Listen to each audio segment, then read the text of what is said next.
పాడి ఉదయానందరెడ్డి ఆదేశాల మేరకు వీణవంక మండల కేంద్రానికి చెందిన చల్లూరు గ్రామంలో కీర్తిశేషులు అబ్దుల్ షకీల్ ఇటీవల అనారోగ్యం కారణంగా మరణించడం జరిగింది.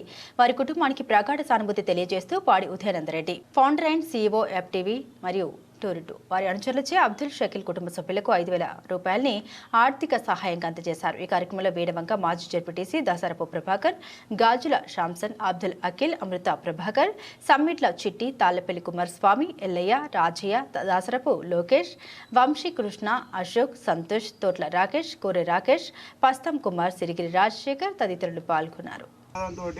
వీణవంక గ్రామానికి చెందినటువంటి పాడి ఉదయనందన్ రెడ్డి గారు షకీల్ అహ్మద్ యొక్క మరణాన్ని గుర్తించి ఆయన చాలా దిగ్భ్రాంతికి లోనైండు. అక్కడ ఉన్నటువంటి వాళ్ళ కుటుంబానికి ప్రగాఢ సానుభూతిని తెలియజేస్తూ ఈరోజు ఒక మంచి కార్యక్రమం చేపట్టడం జరిగింది. మిత్రులు శాంసన్ ఆధ్వర్యం లోపల, వాళ్ళ బృందం లోపల, మరి వీళ్ళందరి సమక్షం లోపల హరీష్ శాంసన్ వీళ్ళ బృందం లోపల, నవీన్ శ్రీనివాస్ వీళ్ళందరి బృందం లోపల షకీల్ అహ్మద్ బాయికి వీళ్ళందరూ చేదుడు వాదోడుగా మంచి స్నేహబంధం ఉండేటువంటి వాడు కాబట్టి దాన్ని దృష్టిలో పెట్టుకొని ఈరోజు గ్రామం లోపల షకీల్ అహ్మద్ గారికి వారి ఆత్మశాంతి చేకూర్చాలనే ఉద్దేశం కొద్దీ అన్నదాన కార్యక్రమం పెట్టడం చాలా శుభప్రదం, మంచి కార్యక్రమం.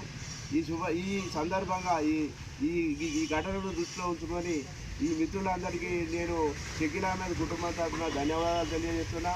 అదేవిధంగా పాడి ఉదయనందన్ రెడ్డి గారు ఎఫ్టీవీ సీఈఓ గారు మరి దీన్ని గుర్తించి షకీల్ అహ్మద్ కుటుంబానికి మరి ఒక 5,000 రూపాయలు ఆర్థిక సాయం అందజేయండి, నేను కూడా ప్రగాఢ సానుభూతిని తెలియజేసినట్టు చెప్పండి అని మాకు తెలియపరిచిన చోట మేము ఆగమేఘాలు వచ్చి ఇప్పుడున్నటువంటి మన స్నేహితులు మన షకీల్ అహ్మద్ మిత్ర బృందం లోపల పాడి ఉదయనందన్ రెడ్డి గారు ఇచ్చినటువంటి 5,000 రూపాయల ఆర్థిక సహాయాన్ని అందజేయడం జరుగుతూ ఉంది.